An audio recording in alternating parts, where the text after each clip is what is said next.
Guys, এই ইঁদুরটি তার বাচ্চাদেরকে ট্রেনিং দিচ্ছিল যাতে বিড়ালের আক্রমণের হাত থেকে বাঁচতে পারে। আমার জন্য এটা কোনো ব্যাপারই না, কোনো ব্যাপার না। হেকারে ভাই হেকারে,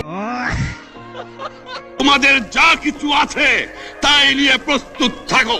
আচ্ছা, এদিকে বিড়ালও তার বাচ্চাদেরকে ইঁদুর ধরার জন্য ট্রেনিং দিচ্ছে। এরপর বিড়াল একটি খেলনা ইঁদুর মাটিতে ছেড়ে বলতে থাকে, শাহিন নটির ফুলাকে ধরে ফেল। এরপর ইঁদুর ফাঁকিবাজি করে ঘর থেকে বেরিয়ে যায়। এদিকে বিড়ালের বাচ্চাও ফাঁকিবাজি করার জন্য ঘর থেকে বেরিয়ে যায়। হঠাৎই দুজনের ভিতর দেখা হয়ে যায়। কত হিম্মত একবার দেখি। তুই থোড়া সা ভ্যান কা লড়া ক্যা?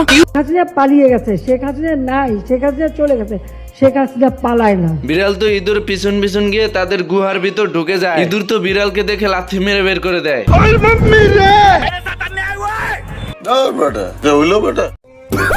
বিড়ালের বাচ্চাটি ঘর থেকে পালিয়ে ইঁদুরের সঙ্গে ডান্স করতে চলে আসে। বিয়া শাদি খোদার হাতে, খোদার হুকুম লড়ে না, খোদায় যারে কলম মারে সেই কলম আর ভাঙে না।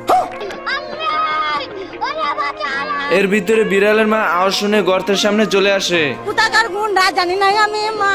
ইঁদুর তো বিড়ালকে বাঁচানোর জন্য গর্তের ভিতর ঝাঁপ দেয়। বিড়াল তো এদিক ওদিক না যেতে পেরে স্রোতের সঙ্গে ভেসে যেতে থাকে। ইঁদুর তো সাঁতার কাটতে কাটতে একটি গিটার দেখতে পায় এন্ড ওইটাতে উঠে বিড়ালকে বাঁচানোর জন্য চলে যায়।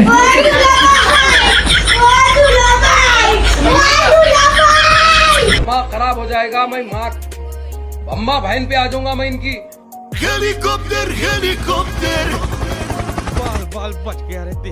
এদিকে বিড়াল আর ইঁদুর তার বাচ্চাদেরকে পেয়ে খুশিতে আত্মহারা হয়ে যায়।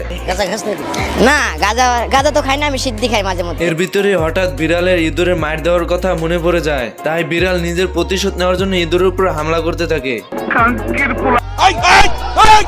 আরে শালার মতো রাত চুপ থাক।